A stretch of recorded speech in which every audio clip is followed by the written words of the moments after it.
Friends, तो last video में हमने किया था क्वेश्चन 5 तक, है ना, 7.2 में। आज हम करेंगे क्वेश्चन 6। देखो बेटा, हमेशा याद रखना, देखो रूट में जब भी आ जाए ना, रूट में जहाँ पे भी आपको रूट में मिल जाए तो रूट वाली वैल्यू को पुट कर दो। ओके, ये फैक्ट है कि ऑटोमेटिकली वो बाहर आपको उसका इंटीग्रेशन, उसका डेरिवेटिव ही देगा। ठीक है, तो रूट वाली जो वैल्यू है उसको हम टी पुट करेंगे। अब चलो करके देखते हैं कैसे पता चले कि कौन कैसे पुट होगा। देखो यहाँ पे दो फिगर्स हैं, है ना। अगर खाली एक रूट की फिगर होती तो हम कर लेते। अब यहाँ पे दो फैक्टर हैं तो इसको नहीं कर सकते, तो हम इसको क्या करेंगे, टी पुट। हमें ये दिख रहा है ये कांस्टेंट वैल्यू है, ये एक्स का पोर्शन है, तो डी एक्स की वैल्यू आ जाएगी। तो करें भाई क्वेश्चन शुरू।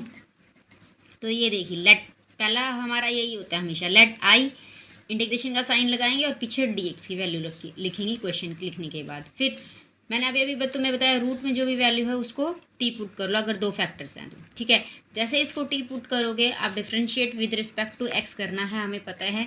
तो फॉर्मूला क्या होता है, एक्स की पावर आगे और एक पावर कम, तो किसी की भी पावर यहाँ पे जीरो होगी। जैसे ही एक्स का डिफ्रेंशिएशन कितना होता है, 1 होता है, खाली एक्स हो तो। ठीक है, ए कांस्टेंट वैल्यू मल्टीप्लाई हो जाएगी, कांस्टेंट वैल्यू यहाँ पे जो अकेली है वो 0 हो जाएगी, और यहाँ पे D T by D x हो जाएगा। ठीक है, तो यहाँ पे ए की 1 के साथ मल्टीप्लाई करोगे, ए बच गया, D T by D x, हमें डी एक्स की वैल्यू निकालनी होती है, तो डी एक्स को हम ऊपर लेंगे और ए जो मल्टीप्लाई में वो डिवाइड में है, तो डी एक्स की वैल्यू क्या आ गई हमारी, डी टी बाई ए। ठीक है, ओके। अब हमारी इस इक्वेशन में हम वैल्यू पुट करेंगे, हम इसको क्या लिखते हैं, इक्वेशन फर्स्ट। ठीक है, इसको इक्वेशन फर्स्ट कहते हैं हम हमेशा। तो रूट तो एज इट इज, इंटीग्रेशन का साइन एज इट इज, इस पूरी वैल्यू को हमने क्या पुट किया था, टी। ओके, डी एक्स की वैल्यू कितनी आई हुई है हमारी, डी टी बाई ए, इसको हमने पुट किया। अब रूट की वैल्यू का मतलब क्या हुआ, रूट की वैल्यू हाफ हो गई, ए को मैं आगे ला सकती हूँ, कांस्टेंट वैल्यू है। तो मैंने आप लोगों को वीडियो में बताया था, यहाँ हमने ए की फॉर्मूला लगाना है, एक्स की पावर एन, तो यानी एन प्लस में 1 और डिवाइडेड बाई एन प्लस में 1। तो फ्रैक्शन की मैंने आपको बताया 1/2 या 3/2 कुछ भी, अगर उसमें +1 कर रहे हो तो क्या करना है, दोनों फ्रैक्शंस को ऐड कर दो, 2 + 1 3, तो 3/2, और नीचे इसको अपोजिट कर दो, 3/2 नीचे ही आता है। ठीक है, आप देखोगे पिछली वीडियोज़ में मैंने बता रखा है, क्योंकि बार बार फ्रैक्शंस को एलसीएम लेके जोड़ेंगे टाइम लग जाएगा, तो इसको आप जितनी प्रैक्टिस करोगे ना उतना जल्दी सीख जाओगे। तो फ्रैक्शन में हो तो तब यही कर दो, 1 + 2 कितना हो गया, 3/2, और 3/2 से ही डिवाइड, तो डिवाइड के डिवाइड में आता है तो क्या होता है, ये चेंज हो जाता है, यानी 2 ऊपर आ जाएगा और 3 ए के साथ मल्टीप्लाई हो जाएगी। अब आंसर आ गया हमारा 2/3 ए टी पावर 3/2 + सी। लेकिन टी की फॉर्म में आंसर थोड़ी पूछा है, उसने हमें इंटीग्रेशन एक्स की फॉर्म में कहा है, तो हमने क्या करना है, जो टी की वैल्यू हमने पुट की थी ए एक्स प्लस बी, वो रख देंगे। तो यहाँ पे देखो 2/3 ए, ये मैंने पहले रूट में लिख दिया था, फिर मैं कहा बच्चे कन्फ्यूज़ हो जाएंगे, इसलिए मैंने इसको वापस 3/2 की फॉर्म में लिखा। तो टी की जगह क्या लिखना है, ए एक्स प्लस में बी, और पावर कितनी थी इसकी, 3/2 + C. You get your answer. तो आप चेक कर रहे होगे, देखो आपको दिखाई दे रहा होगा क्लियरली कि हमारा आंसर आ गया है। अब करेंगे हम नेक्स्ट क्वेश्चन। नेक्स्ट क्वेश्चन है, देखो मैंने अभी बताया बाहर रूट एक्स है ना, और अंदर x/2 है, x + 2 है। तो पहला पोर्शन तो वही है कि सॉल्यूशन करो, let I = integration of x plus root x plus में 2 dx। ओके, इसको इक्वेशन फर्स्ट हमने मानना है। इक्वेशन फर्स्ट मानने के बाद अभी मैंने आपको बताया जो रूट में फैक्टर्स हैं, अगर रूट में फैक्टर्स में है तो उसको ही पुट कर लो। तो x + 2 को हमने पुट कर लिया, पर बाहर x है, ये तो इसका डिफ्रेंशिएशन से नहीं आ रहा है, तो हम क्या करेंगे, वो मैंने कहा ना कि ऑटोमेटिकली वैल्यू देगा। अगर मैं 2 को इस साइड ले आऊँ तो x की वैल्यू क्या बन जाएगी, t - 2 हो गई इस x की वैल्यू। अब dx की वैल्यू निकालनी है, dx की वैल्यू निकालने के लिए क्या करेंगे, differentiate with respect to x। तो यहाँ पे x का जब डिफ्रेंशिएट करोगे तो x का डिफ्रेंशिएट क्या होता है, 1, कांस्टेंट का 0, और t का क्या आ जाएगा, dt/dx। अब यहाँ पे एक तरह से 1 बच गया, 1 के dx के साथ मल्टीप्लाई करो तो dx किसके इक्वल आ गया, dt के इक्वल आ गया, है ना। देखो मैंने यहाँ फॉर्मूला लिख दिया है, डिफ्रेंशिएट का साइन ये होता है जब x के रिस्पेक्ट में करोगे तो पावर आगे और एक पावर कम, और जैसे यहाँ एक पावर कम होगी तो 1 में से 1 माइनस करोगे 0 हो जाएगी, और 0 होने की वजह से x का आप इस तरह भी याद कर सकते हो, एक्स का डेरिवेटिव हमेशा क्या होता है, 1 होता है। ओके चलो भाई, अब इसमें वैल्यूज पुट करो इक्वेशन फर्स्ट में। एक्स की वैल्यू है t-2, ये हमने लिख ली। उसके बाद रूट और बीच वाले की हमने वैल्यू रखी थी t, तो t हो गया। और dx की वैल्यू क्या आई हुई है, dt, हमने सारी वैल्यूज रख ली। अब देखो आ गया ना फर्स्ट 7.1 का तरीका कि वेरिएबल अलग हो जाएंगे। अब इसकी इससे भी मल्टीप्लाई कर दो, इसकी इससे भी मल्टीप्लाई कर दो, ये एक टर्म बन जाएगी और ये एक टर्म। तो मैंने पावर को यहाँ लिख दिया 1/2। यहाँ टी की पावर 1 है और यहाँ 1/2 ऐड करेंगे, ऐड हो रहे हैं तो भाई ऐड कर दो। यहाँ पे 1 प्लस 1/2, तो ऐड करोगे तो 1/2 प्लस कितना हो गया, 3/2। कैसे हुआ, देखो 1 ऐड करते हैं तो वही हो गया ना डिफ्रेंशिएशन वाला, तो इसको और इसको ऐड करो, 3/2। ठीक है, यहाँ पे खाली 2 था तो 1/2 की मल्टीप्लाई डायरेक्ट आ जाएगी। ओके तो देखो मैंने इसमें फिर से इंटीग्रेशन का फॉर्मूला लिख रखा है, एक्स की पावर n प्लस में n+1 में। अभी तक इंटीग्रेशन में किया था, अब करेंगे तो यहाँ पे पावर होगी 3/2। अब फ्रैक्शन का बताया था, कैसे करोगे, 2 + 3 कितना हो गया, 5, तो यहाँ पे पावर बन जाएगी 5/2 और 5/2 से ही डिवाइड। ओके यहाँ पे 2 ऑलरेडी था, इसको तो मैंने यहाँ लिख लिया।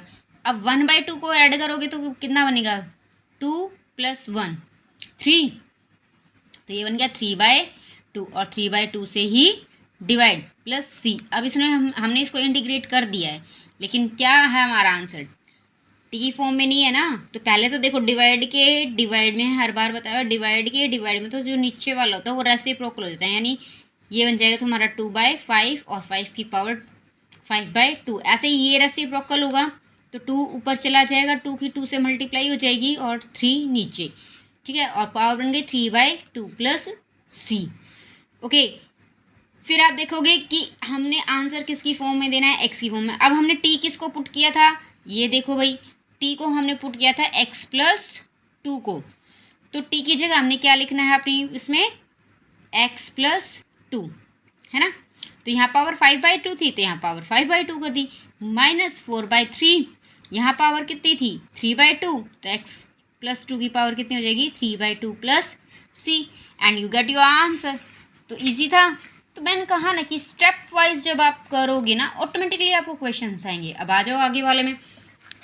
8 क्वेश्चन में देखो x है बाहर और यहाँ पे x की पावर 2 है ना, तो रूट वाला ही पुट करना है। तो रूट वाला जब आप पुट करोगे, इसको मैंने t पुट किया, वही करना है पहले। हमेशा स्टेप पहला हमेशा याद करना, कुछ आए ना आए, पहले करना लेट i इक्वल्स टू जो भी क्वेश्चन है वो पीछे dx और आगे इंटीग्रेशन का साइन।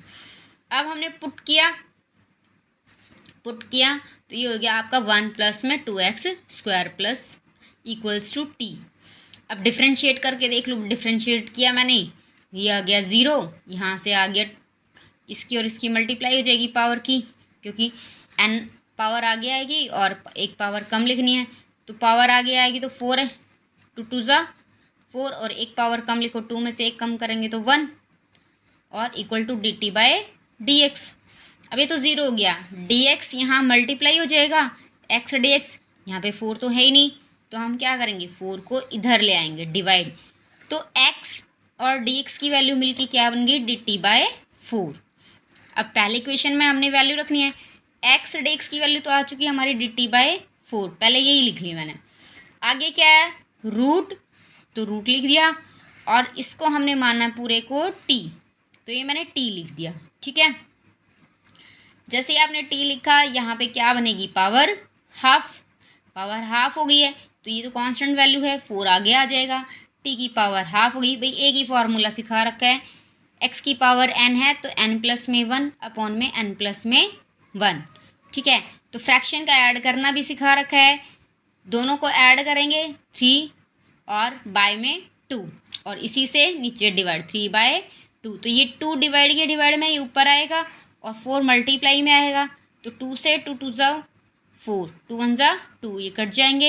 एक एक स्टेप को करोगे ना जब इजीली आ जाएगा, तो ये यहाँ पे आ गया 1 और 2 3 ज़ा 6, और t की वैल्यू किसको पुट किया था, t की वैल्यू पुट की थी 1 प्लस में 2x², तो 1 प्लस में 2x² की पावर कितनी होगी 3/2 प्लस c। तो बेटा आई होप आपको समझ में आया होगा, अच्छे से समझ में आ रहा होगा। कोशिश करो, ज्वाइन करो, जितना ज्वाइन करोगे उतनी छोटी छोटी बातें आप लोगों को समझाई जाएंगी। हर क्वेश्चन की एक ट्रिक है जो बताई जाएगी। देखो इसमें ऑटोमेटिकली, देखो लास्ट वाले में दिख रहा था एक्स प्लस में 2 है, बाहर भी सेम पावर है, तो वहाँ पे पावर डिफरेंट, वहाँ पे एक्स की वैल्यू मैंने माइनस करके निकाल ली, लेकिन यहाँ पे पावर डबल थी तो ऑटोमेटिकली एक्स डेरिवेटिव में ही एडजस्ट हो गया। तो कहीं पे डेरिवेटिव में एडजस्ट हो जाएगा, कहीं पे आपको ऑटोमेटिकली वैल्यू निकलेगी। ओके, और फिर वहाँ पे टर्म्स स्लिप्ट हो जाएंगी, अलग अलग हो जाएंगी। तो आप वीडियो को लाइक कीजिए, शेयर कीजिए, जितना ज़्यादा शेयर करेंगे उतनी ज़्यादा और बच्चों की भी हेल्प होगी। और डेफिनेटली 2-3 महीने में ही आपका 12th का मैथ बहुत अच्छे से ख़त्म हो जाएगा। So join me in my new next video. Thank you very much.